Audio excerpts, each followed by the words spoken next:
Y es viernes de la seguridad social. Tenemos con nosotros una invitada que desde que se fundaron estos viernes de la seguridad social está con nosotros.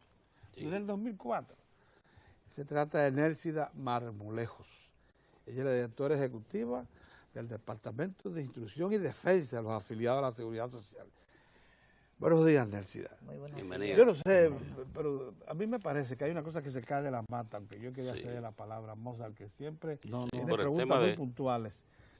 Y es que si vamos a modificar la ley de seguridad social después de 12 años de existencia, hagámoslo a fondo y no por un evento coyuntural como fue el asunto de las ganancias que tienen las AFP por el manejo de los fondos de pensiones.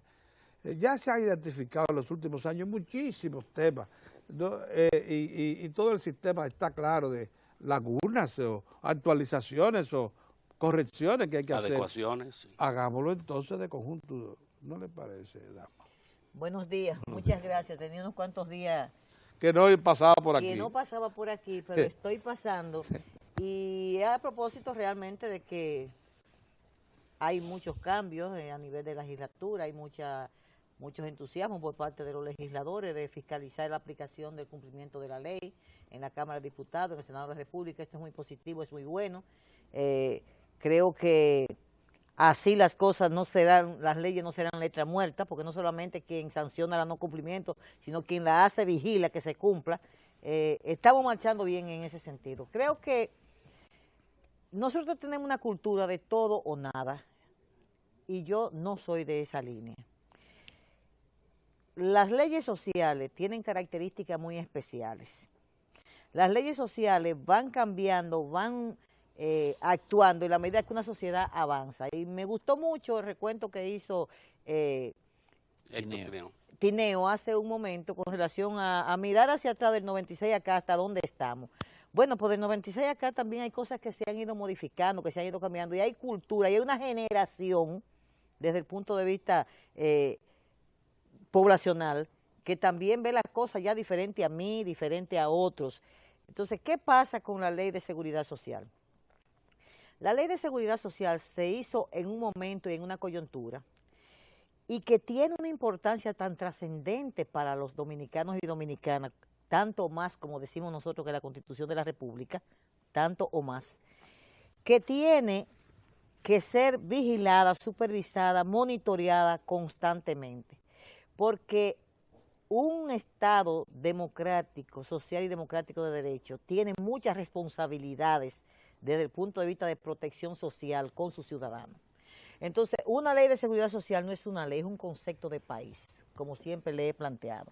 O sea, no veamos la seguridad social como la ley 8701 y sus derivaciones que ha habido. Veamos un concepto de política social de un Estado que le brinda a sus ciudadanos con determinadas reglamentaciones. De ahí que una ley que se hace a tientas, o sea, con inseguridades de parte de lo que la elaboraron y mucho más de parte de lo que la teníamos que aplicar gerencialmente, ha ido encontrando en este tiempo baches, lagunas, imperfecciones que tienen que ser tapadas, que tienen que ser corregidas. Hay otros aspectos que son ya de procedimiento, que son más amplios, que con la práctica nos hemos dado cuenta que una cosa era como la pensábamos y otra cosa es como se ha dado.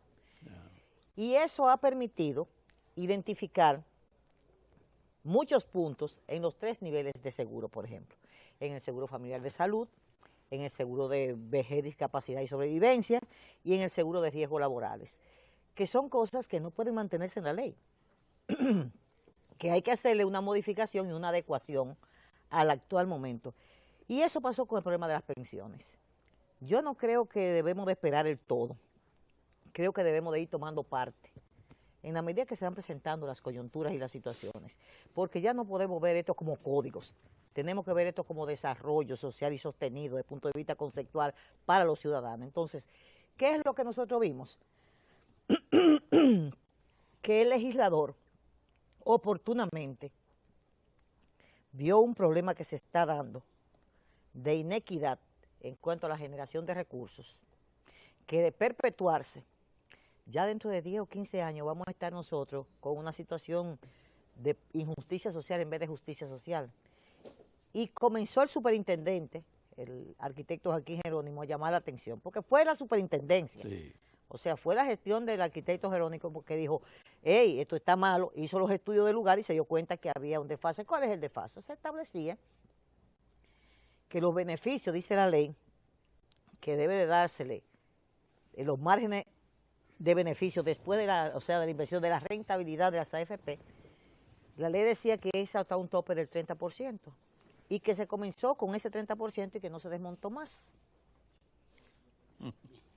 ¿Qué ha sucedido? ¿Por qué se preveía eso? Bueno, porque sabe que las AFP tienen que hacer inversiones, tienen que hacer una serie de aprestos, pero el sistema de nosotros, afortunadamente, es un sistema sumamente eficiente desde el punto de vista tecnológico, que en el gasto operacional, por ejemplo, le ha ahorrado casi un 85 o un 90% a esas empresas que invierten, pues yo estoy de acuerdo que invierten y que deben de tener rentabilidad. Un 80%. Bueno, porque, óigame, antes para usted tener un afiliado como asegurador, ¿qué tenía usted que salir? A tocar puerta por puerta para firmar gente. Sí. Ahora usted se levanta por la mañana. Espérese. Lo examinaban también a ver si estaba sano. Y había que invertir dinero en eso. Óigame. Ahora usted tiene una FP y usted se acuesta, ¿verdad? Chequea su ordenador, su ordenador y ve que tiene 10,000 afiliados. Usted se levanta mañana por la mañana y usted encuentra que usted tiene 10,500 afiliados. Sí, porque hay un sistema que te lo coloca. El sistema te lo va mandando automáticamente. Tu gestión ya, como promotor de una afiliación, perdió razón de ser. El Estado te lo está mandando y te lo está mandando masiva y cotidianamente. Exactamente. Pero lo mejor es que usted tenía que llegar a acuerdo con las empresas para que te paguen 5 pesos ahora, 10 después, y mire, y que tú sabes, aguántame, y esa póliza se cayó porque no pagaron a tiempo.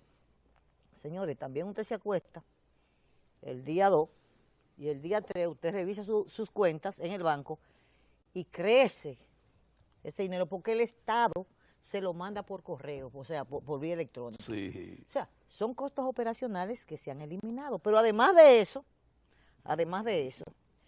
tienen dos ventajas. El invertir esos dineros de nosotros, también en una comisión clasificadora de riesgo que no la paga la AFP, sino que le está pagando el Estado. La comisión clasificadora de riesgo para la inversión, ¿quién es que la paga? La paga el Estado. Sí, así es. Sí. Entonces, como eso es así, también ese es un costo menor. El riesgo está cubierto porque el Estado es el garante de esas pensiones. Pero además de eso, y eso es a lo que nosotros nos quejamos ahora, es un aspecto nuestro, cuando comenzaron las AFP, había oficinas de las mismas en el país entero. ¿Usted sabe lo que pasa ahora? Que usted no lo encuentra ni en los centros espiritistas. Todas se recogieron, ¿no? Y eso le crea un perjuicio al afiliado. Sí. Pero cuando el afiliado que vive en Pedernales tiene un problema, tiene que venir. Tiene que venir aquí y quizá lo que viene es a reclamar una pensión de sobrevivencia que quedó de 5,000 o 6,000 pesos, una cuentecita que tenía el esposo de la mujer en un banco. Y óyeme, y es tantos papeles que tiene que traer, y son tantas las cosas que tiene que buscar, y el pasaje que tiene que estar yendo y viniendo, que decide no hacerlo. ¿Usted me entiende? Entonces, es un principio que se está violentando porque se supone que deben de estar cerca del afiliado para dar como hacen las ARS que tienen en todas partes. ¿Pero y qué alegan ellos para no Bueno, yo realmente no sé lo que alegan porque ya es un problema de organización, de supervisión que tiene que manejar la superintendencia y el error de nosotros es plantear el problema. La superintendencia deberá de tener las explicaciones, pero eso sí, se recogió. Lo que quiero dejar dicho con esto es que efectivamente hay cosas que se pueden ir corrigiendo en la marcha y qué oportuno que hubo unos legisladores que decidieron, bueno, si el superintendente está diciendo esto, vamos a ver y vamos a tomar medidas. Rápidamente. Vamos a tomar medidas. Eso se está discutiendo. Ellos tomaron también otras decisiones que no solamente fue esa, que son muy oportunas, y es el problema de que el empleado, por ejemplo, ahora mismo que se pensiona, el empleado público, carece de servicio de salud, estando en la ley. Bueno, pues ellos lo precisan. Y dicen automáticamente tiene que entrar a un seguro familiar de salud. Que haga la provisión presupuestaria. No, el Estado no tiene que hacer ninguna provisión para eso. Porque eso lo estoy pagando yo. De mi ¿Y por qué lo tiene que hacer con lo que está ahora? El sistema tiene que ejecutarlo. El sistema tiene que ejecutarlo. ¿Por qué ahora el Estado tiene que pagar eso? Porque hay una distorsión. Hay una distorsión que el Estado, quieren que el Estado cargue con un costo que nosotros como afiliados estamos Qué buena cubriendo. precisión. Entonces, el Estado sí tiene que dar un dinero. ¿Para quién? Para aquellos pensionados que antes de comenzar la ley 8701 ya estaban pensionados y no habían cotizado para salud. Entonces recuerdo como ahora que cuando se reunió la comisión presidencial que iba a poner en ejecución la parte de Seguro Familiar de Salud, fue el vicepresidente de la República, era entonces encargado del Gabinete Social, que ya con todas las cosas aprobadas y ya caminando el seguro, dijo, pero señores, ¿y cómo le vamos nosotros a salir a esos pensionados del Estado que no estaban activos y que no están en ninguna nómina de seguridad social, que se queden sin salud? El Estado no puede hacer eso. Ese es el doctor Rafael Alburquerque. El doctor Rafael Alburquerque tomó, Sí. fue él quien hizo esa precisión y dijo, hágase un censo, y se ordenó a que la Tesorería de la Seguridad Social y el Ministerio de Hacienda, en ese entonces Secretaría de Estado de Finanzas, hicieran un estudio y dijeran cuántas personas a la fecha habían pensionadas que no iban a entrar al nuevo sistema que comenzaba en agosto del 2007, en el Seguro Familiar de Salud, o que no habían entrado en el 2003, cuando comenzó el que no estaba pensionado a cotizar en la Seguridad Social, porque se pensionan también por el seguro de pensiones que entró en el 2003, o sea que ya usted estaba cotizando para una pensión en el 2003. Y se llegó a la conclusión que habían alrededor de 72,000 personas en esas condiciones, con la siguiente aclaración. Una parte de ellos eran maestros, que el SEGMA como quiera lo tenía en su nómina. Otra parte de ellos estaban en el Instituto Dominicano de Seguros Sociales, que como quiera le daban el servicio. Y una parte que eran los públicos, que no tenían seguro familiar de salud y que ingresaban a la ley, pasaron entonces a SENASA. Y el Estado iba a cotizar, iba a hacer un aporte especial que hizo para que esas personas se matricularan. ¿Por qué se matricularan? Y fue una propuesta nuestra. Porque hay personas que a pesar de que son pensionados, trabajan en otro lugar y están pagando su seguro familiar de salud como contributivo activo, aunque tienen una pensión. Entonces por eso había que ver por quién iba a pagar el Estado. Resultado, ni 30,000. Ni 30,000. Ni 30,000. Ni 30,000 llegaron. Entonces, pero el Estado tuvo que hacer un aporte. No, lo está haciendo. Importante. Lo está haciendo. Pero se está quedando fuera Pero cada ¿por vez que qué? pensionan uno ahora. No, pero ¿por qué? Eso es lo que yo quiero dejar claro. Sí. ¿Qué es lo que pasa? Que han querido seguir cargando el saquito del Estado con unas pensiones que no le corresponden. ¿A quién le corresponde?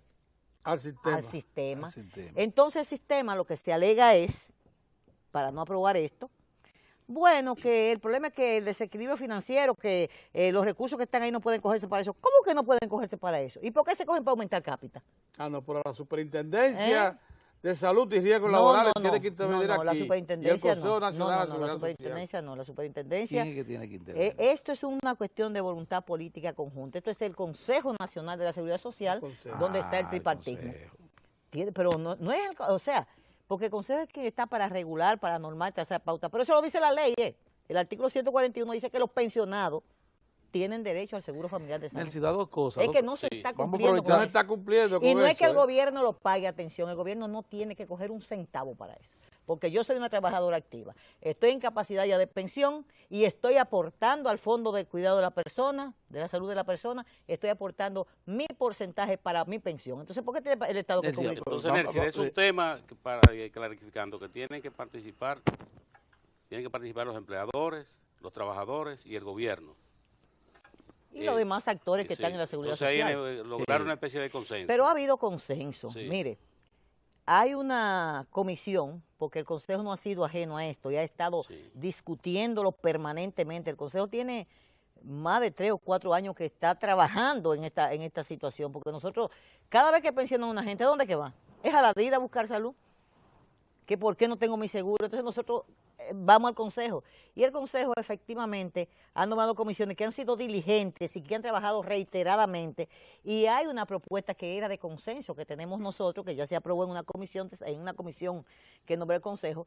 Y ahí se aprobó que efectivamente se le iban a reconocer esos derechos, que el sistema tenía que pagar, pero eso no se ha aprobado en el pleno del Consejo. Por eso es que decimos que bienvenida la ley, que ha aprobado el diputado Ramón Cabrera, que ha presentado y que se ha aprobado, porque deja ya no a la interpretación del Consejo, sino como una cuestión puntual, a que automáticamente usted se pensione. No hay que mandarte ni para Senasa ni para ningún lado. Donde tú estás, ahí te tiene que quedar, porque no puede haber un descreme. Los viejos para Senasa y los jóvenes para los otros. Pero ven acá, ¿y cuál es la cosa? Las cosas tienen que ser así. Nelcy, dos cosas para aprovechar tu presencia y tu clara visión y información, los niveles de información. La gente de la AFP se queja de que el desmonte es muy brusco, de 30 a 15%. En torno a eso me gustaría saber cómo lo ves tú, si puede ser gradual, si piensas que es asimilable el 30 al 15 en este momento. Y lo otro es que me gustaría una reflexión en torno a todo este escarceo que hay con relación al Código Laboral de la República Dominicana y a dos visiones fundamentales. Una que dice que la cesantía, eliminar la cesantía, dice la Asociación de Industria de la República Dominicana, eso no tiene mayores prejuicios porque son apenas unos cuantos trabajadores, porque imagínate, la informalidad, según ellos, anda cerca de un 80% en el país, dicen 70 y tantos %. Y entonces eso no va a afectar a mucha gente, dice la señora Bonetti. Y por otro lado está el asunto de los trabajadores que dicen, bueno, tengo una conquista ahí que tenemos que de alguna manera mantener. Para que me digas algo. Bueno, son aspectos muy puntuales, efectivamente. Mire, yo no puedo entrar en la valoración desde el punto de vista económico, porque para eso la superintendencia tiene sus departamentos especializados y técnicos para estimar cuál es la viabilidad del desmonte que debe haber con relación a las pensiones. Pero obviamente nosotros tenemos parámetros internacionales que en la mayoría de los países no existe esa comisión y donde existe no pasa del 5%. Que es en Costa Rica. Esa es una precisión importante. Eso es el modelo mismo que funciona aquí. Así es. Funciona en otro país y como nosotros lo copiamos, debemos de copiar lo bueno y lo más bueno. Íntegro. O sea, entonces si no funciona en otros países, porque comenzó y se desmontó y se quitó, porque hay una primera parte que hay que organizar y tiene un cobro, si funciona y en los países que todavía funciona es un 5%, yo creo que el ejercicio que tiene que hacerse desde el punto de vista técnico aquí, entre técnico de las AFP y técnico de la Superintendencia de Pensiones, tiene que dar los mismos números. O sea, lo que nosotros tenemos que hacer es pensar que hicimos un sistema para darle beneficio a los pensionados, a los trabajadores cuando se pensionen, al afiliado. O sea, no es necesariamente tener una cuenta y que me devuelvan lo mismo que yo invertí, porque ese no es negocio. O sea, capitalizar, invertir y de la ganancia, Banquito se queda con más que yo que soy que estoy poniendo el dinero. Eso yo creo que no funciona. Eso realmente yo creo que tenemos que ver los parámetros internacionales, que tenemos que ver los números locales y tenemos también que ver sobre qué base se parte para crear el 15% desde el punto de vista técnico, que alegan las AFP, que es que los niveles de rentabilidad que están establecidos a nivel de lo que es los beneficios que dice la superintendencia no cuadran con lo que ellos dicen que son. Entonces, yo creo que es un problema de comunicación. Esto es un sistema que tenemos que preservarlo.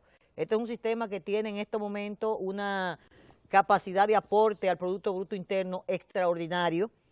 Lo que nosotros tenemos en este país con el ahorro masivo que estamos haciendo todo en ese sistema, es apostando a una esperanza, a un futuro mejor, a un país con mayores industrias, a una serie de cosas. Entonces lo que tenemos que hacer es buscar el equilibrio entre el beneficio y la justicia social, que siempre puede aparecer. Y el otro aspecto que usted se refiere con relación al Código de Trabajo y a las modificaciones. Esto es un punto que tengo el mismo criterio que tengo con relación a la seguridad social. Hay aspectos que hay que ir modificando, hay aspectos que hay que ir adecuando. Las leyes no están escritas en piedra y las leyes sociales mucho menos. No hay que temer. Ahora el movimiento sindical sí tiene que mantenerse, yo diría, en la calle, para que no haya una regresión de su magra alcancía. O sea, usted sabe que todo el trabajador que está aquí en todas partes, lo único que tiene capacidad de ahorrar en los salarios bajos que tenemos, Es la prestación. Sí, señor. Cuando me voten, con lo que me voten, yo hago... Hay lugares incluso que los empleadores y los trabajadores llegan de acuerdo para que lo voten y lo vuelvan a contratar, para ellos saldar deuda. Para saldar deuda. Hay que entender esa realidad social de la República Dominicana. Ese es un drama. Sí, Eso es una situación que yo digo y le digo a los empleadores y le digo a los trabajadores, señores, a los dirigentes sindicales, por la única cosa que en este país un trabajador le arranca la cabeza a un dirigente sindical y a un empleador es si le quitan su conquista de su prestación Eso es laboral. así, Pedro. Y eso Sí, todos tenemos que es así, estar don conscientes Pedro. para saber qué es lo que va a pasar. ¿Qué es lo que va a pasar? Entonces, por un lado, pero hay hay una situación que es la que da origen a que se visualice eso. Al surgir la ley 8701 de seguridad social, entiendo yo, por lo menos es la visión que yo tengo, ahí se puso de manera expresa que la cesantía laboral tenía que ser adaptada a un modelo de seguro de desempleo. Como esa ley entraba en vigencia de una vez, el movimiento sindical se le prendieron a chip y dice, oye, pero esto está significando que mañana que este trabajar no va a tener prestaciones por un seguro de desempleo. ¿Cuál es la viabilidad de ese seguro de desempleo? Preguntaron los dirigentes sindicales. En un país donde hay una informalidad tan grande y donde tenemos empresas que son arbolitos de Navidad cogiendo trabajadores y botándolo como una zona franca.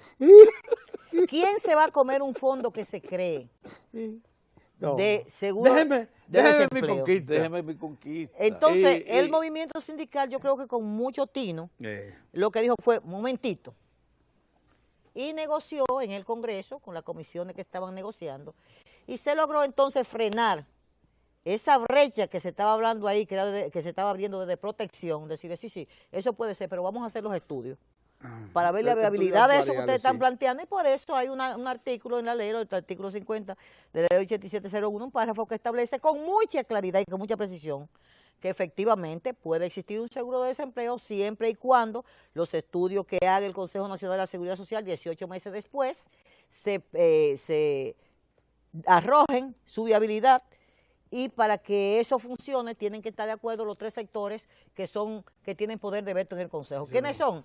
Empleadores, trabajadores y gobierno. O sea que si esos tres se ponen de acuerdo, no hay problema, se va al seguro de desempleo. Entonces yo creo que eso está muy claro, que eso el trabajador dominicano no puede, no debe de temer, pero tiene que vigilar. Se nos agotó el y tiempo, tiene que vigilar porque obviamente la seguridad social tiene un fin de protección que es totalmente diferente a lo que es la prestación laboral. Exactamente. Totalmente diferente. Se nos agotó el tiempo, claro, pero se solucionó el problema que había con la prestación de servicios en Secanot. Se resolvió. En el caso de la gente... Desde ayer ya están asistiendo. Con catarata. Con catarata. Yo tengo que hacer sí. una Mire, yo creo que eso se va a solucionar cuando el plan básico sea ampliado y se incluyan este tipo de patología dentro de ese catálogo de prestaciones. Que figuren en el plan básico. Porque no creo que una salida que maltrate, por ejemplo, la finanza pública de un sector público como ese Secanot, que precarice esos servicios por una llegada masiva de pacientes sin que se cubran los costos, va a solucionar la situación. Vamos a precarizar lo que estamos dando con mucha eficiencia y con mucha oportunidad. Entonces, yo saludo que ya no estén en la situación que estaban esas personas que venían. Bueno, la DITA se llenó al otro día de gente protestando. Reclamando ahí. No, eso fue una cosa impresionante. Todavía ayer, gente que viene de San Juan de la Maguana, que viene de Higüey, con un ojo operado ya, esperar otro. O sea, no podemos nosotros, como Sistema Dominicano de Seguridad Social, pretender que una persona que en 2 horas puede hacerse una operación, irse a su casa, al otro día o 2 días después integrarse a su productividad, que lo tengamos nosotros un catálogo de prestaciones acostado 4 o 5 días en una cama, eso consumiendo, arriesgándose a adquirir cualquier tipo de enfermedad, sacándolo de la producción por lo menos 2 o 3 semanas, y un costo que para la ARS y para el sistema es más caro que un procedimiento al láser que es rápido y oportuno. Entonces, hagamos una precisión. Yo me operé de ese ojo de catarata y estoy pendiente del otro. Y lo hice con mi seguro de Senasa en un centro médico privado. Porque es contributivo. Sí. Porque es contributivo. O sea que no todo el mundo está fuera del plan básico de salud. No, déjeme decirle lo siguiente. Acláreme la cosa, porque yo me operé y voy para allá. Usted fue privilegiado porque Senasa... Usted fue privilegiado porque Senasa contrató extra esa prestación para sus afiliados, que por cierto y desafortunadamente retiró. También ¿Cómo? para el contributivo. Cuando yo vaya ahora al centro enlace no voy a tener. No lo va a tener. Tiene que pagar. Entonces, la situación es un poco complicada, por eso digo, ¿por qué usted ahora va a ir con su seguro y no se lo van a hacer su operación como se la hizo? No, así no. Porque ya SANASA decidió que para mantener el equilibrio, igual que la demás ARS, va a dar lo mismo que dan las otras que no dan eso. ¿Por qué no lo dan? Porque el plan de servicio de salud PDSS no lo tiene incluido. No lo tienen. No lo tiene incluido. ¿Cuándo? Entonces, Le pusimos fecha ya para bueno, determinar yo sé cuándo que el entra Consejo, mire, el plan básico de salud. Si usted ve las resoluciones del Consejo ha estado sumamente ocupado y preocupado en este tema. Desde el año pasado ha estado mandando a hacer estudios a la superintendencia, ha estado haciendo todas las gestiones. Lo que pasa es que eso tiene que ver mucho con el sistema de frecuencia que se está utilizando para medir los costos que tienen las ARS, cuánto se va a pagar de financiamiento, esos aumentos de cápita. O sea, hay una serie de detalles que el Consejo, para tomar una resolución, tiene que ponderar y sopesar porque todo tiene un impacto económico y financiero. Y una de las responsabilidades del Consejo es garantizar seguridad social, equidad, solidaridad, pero sobre todo equilibrio financiero. Entonces, con esos elementos, lo que nosotros sí pedimos es que no podemos eternizar este debate en desmedro de conquistas adquiridas que ya tenía la filial. Usted iba muy contentito a hacer su operación, ¿verdad? Pues mire, no vaya, porque va a tener problemas. Pagué una diferencia de 10,000 de los grandes. Si me cobran lo que cuesta eso, tengo que buscar un dinero. Nelcy, Bueno. ¿cuánto agradecemos su presencia? Cada vez que viene nos deja claro sobre una serie de asuntos reflexión, tan pendientes. Qué bueno que hayamos establecido los viernes para la seguridad social. Sí. ¿Cuántas cosas precisamos aquí cada viernes? Bueno, y déjeme decirle, yo debo dar la última información porque tenemos que saludar las cosas muy buenas que pasan. El presidente de la República emitió un decreto en esta semana que acaba de pasar que le resuelve el problema a cientos o quizás miles de personas, pensionados, que se le estaba quitando una pensión, porque si usted tiene 2 pensiones, le voy a quitar una. O sea, gente que tenía un derecho adquirido en el Seguro Social y gente que estaba pensionado en el CE, en la CDE o en CORDE, que estaban con otros pensioncitas de 5 y 5. Sí, hombre, sí, o sea, se le estaba quitando. Nosotros habíamos hecho ya buenas discusiones con Hacienda, si había resuelto una parte muy importante de esa, ya se había establecido que era compatible las dobles pensiones en los casos que habían fondos específicos, como establece la ley, su artículo 43, pero había una interpretación que yo creo que no dejaba de tener cierta justeza por parte del Ministerio de Hacienda, que decía, bueno, pero si el Estado te ha dado una pensión especial en el Seguro Social, como pasó con los cañeros, y al mismo tiempo te está dando una pensión, tú tienes una pensión del CEA porque trabajaste tanto tiempo, entonces yo te tengo que quitar una de las dos porque en definitiva es el mismo gobierno. Pero el gobierno entendió lo que nosotros decíamos.